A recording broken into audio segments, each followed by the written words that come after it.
بسم اللہ الرحمن الرحیم، میں ہوں شاہد انجم اور آپ میرا یوٹیوب چینل دیکھ رہے ہیں ایس اے نیوز۔ آج دوستو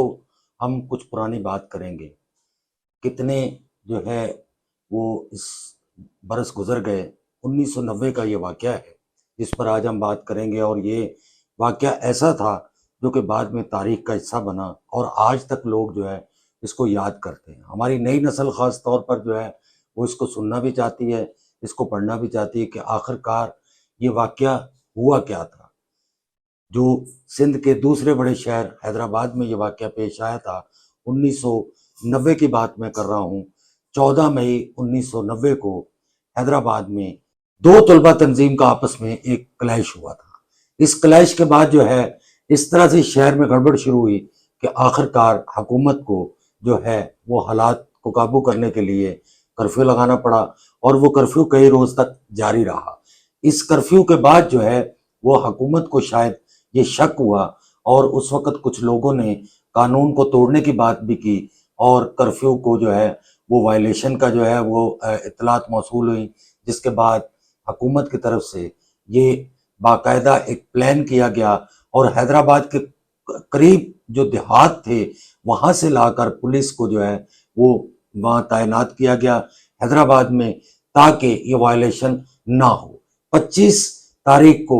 جولائی کو 1990 کو جو ہے وہ دیہات سے لا کے پولیس کو وہاں جو ہے اس کی بڑی تعداد کو مختلف جگہوں پر جو ہے وہ تعینات کر دیا گیا، اور یہ اطلاع کہ وائلیشن ہوگی اور اس کی جگہ کون سی تھی وہ تھا پکا قلعہ۔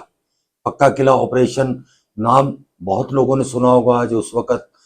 جو لوگ موجود تھے یا اس وقت کے جو اخبارات کے قاری تھے انہوں نے بالکل اس واقعے کی تفصیلات بھی پڑھی ہوگی کہ پکا قلعہ میں کیا ہوا تھا، لیکن جو ہمارے نئے نوجوان ہیں شاید وہ اس واقعے کو مکمل طور پر نہیں جانتے کہ آخر کار وہاں کیا ہوا تھا۔ اس میں ایک بہانہ ڈھونڈا گیا تھا، پیپلز پارٹی گورنمنٹ تھی، اور یہ کہا گیا تھا کہ جو ہے وہ پکا قلعہ جو ہے وہاں پر ویپن بہت زیادہ موجود ہے، اندر جو ہے وہ دہشت گرد جو ہے انہوں نے پناہ لے رکھی ہے، لہٰذا اگر پکا قلعہ آپریشن نہ کیا گیا تو حالات بہت زیادہ خراب ہوں گے، بہت زیادہ خون خرابہ ہوگا۔ تو اس وقت جو تھا وہ یہ فیصلہ جب کیا گیا تو پھر آپریشن کا باقاعدہ جو ہے اس کو پلان کیا گیا، اور 27 جولائی کو جو ہے وہ پکا قلعہ کے اطراف میں پولیس جو تھی اس کو بھاری نفری کو تعینات کرنے کے بعد رات کے وقت جو ہے وہ تلاشی کا سلسلہ شروع کیا گیا۔ حالانکہ بہت سارے تجزیہ نگار اور بہت سارے لوگوں سے ہم نے یہ بھی سنا ہے، اس وقت جو ایم کیو ایم تھی، جو آج کل ایم کیو ایم لندن کہلاتی ہے، جو بانی تھے ایم کیو ایم کے الطاف حسین، ان کی طرف سے جو تھا یہ باقاعدہ کہا گیا تھا کہ یہ مہاجروں پر شب خون مارا گیا ہے، اور یہ پکا قلعہ آپریشن جو ہے یہ ایک پلان کے تحت مہاجروں کو ختم کرنے کے لیے جو تھا وہ کیا گیا تھا۔ کور کمانڈر آصف نواز جنجوہ تھے، جو کہ جن کو کور کمانڈر کراچی کہا جاتا ہے، ان کو بھی باقاعدہ جو ہے وہ اعتماد میں لیا گیا اور ایک آپریشن سٹارٹ کیا گیا۔ جب آپریشن سٹارٹ ہوا تو اس کے بعد جو تھا وہ دو طرفہ فائرنگ کا سلسلہ بھی شروع ہوا، اور پھر جو آخری اطلاعات تھی اس میں یہ کہا جا رہا تھا کہ اس میں خواتین، بچے اور نوجوان جو تھے خاص طور پر ان کے جو تھا وہ مرنے والوں کی تعداد 70 سے زائد جو تھی وہ بتائی گئی تھی۔ بہت ساری چیزوں کو اس وقت چھپایا بھی جاتا تھا، کیونکہ اس وقت پرائیویٹ جو تھا وہ الیکٹرونک میڈیا نہیں تھا، صرف اخبارات تھے، اور اخبارات کو بھی تھوڑا سا جو ہے وہ کنٹرول آپ یہ کہہ سکتے ہیں کہ کیا گیا تھا، تاکہ کچھ حقائق بتائے جائیں اور کچھ چھپائے جائیں۔ لہٰذا یہ ایک بڑا دردناک واقعہ بھی تھا، مشہور واقعہ تھا، جس میں اتنے لوگ جو تھے وہ مارے بھی گئے، لیکن پھر ایم کیو ایم کی طرف سے جو تھا اس وقت چیف آف آرمی سٹاف سے رابطہ کیا گیا، جو کہ مرزا اسلم بیگ تھے، ان کا خود کا تعلق بھی حیدرآباد سے تھا۔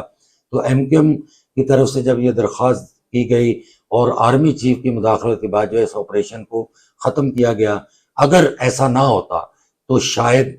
مرنے والوں کی تعداد بہت زیادہ ہو جاتی، لیکن پکا قلعہ کا واقعہ آج بھی لوگ یاد کرتے ہیں، آج بھی لوگوں کے ذہن سے، جو اس وقت جنہوں نے آنکھوں سے دیکھا یا جنہوں نے اخبارات کے ذریعے جن تک یہ پہنچا، اس وقت لوگوں کا یہ کہنا تھا کہ یہ بہت بڑا جو تھا ایک آپریشن تھا، اور اس کو ماورائے قتل آپریشن بھی اس وقت کہا گیا۔ آج بھی جو لوگ اس کو جانتے ہیں، اگر ان سے بات کی جائے تو وہ یہی کہتے ہیں کہ ظلم اور بربریت تھی بہت زیادہ پیپلز پارٹی کی طرف سے جو تھا وہ باقاعدہ جو ہے وہ مہاجروں پر حملہ کیا گیا تھا۔ اب اس میں بہت سارے حقائق جو تھے اس وقت جو چھپائے گئے، اس میں یہ تھا کہ بالکل اس میں لڑکے موجود بھی تھے جو کہ مسلح تھے اور ان کا تعلق بھی شاید اس علاقے سے نہیں تھا، دوسرے علاقوں کے رہنے والے تھے۔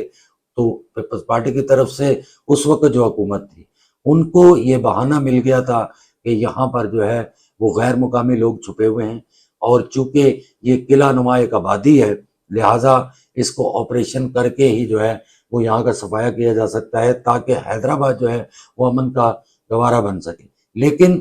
اس کے اثرات جو تھے وہ پھر اچھے نہیں نکلے۔ اس کے بعد جب بھی کوئی بات ہوتی تھی تو پکا قلعہ کا ذکر ضرور کیا جاتا تھا کہ وہاں پر کس طرح ظلم اور بربریت جو تھی وہ کی گئی تھی۔ ملتے ہیں مزید ولاگ کے ساتھ، دیکھتے رہیے ایس اے نیوز۔ اللہ نگہبان۔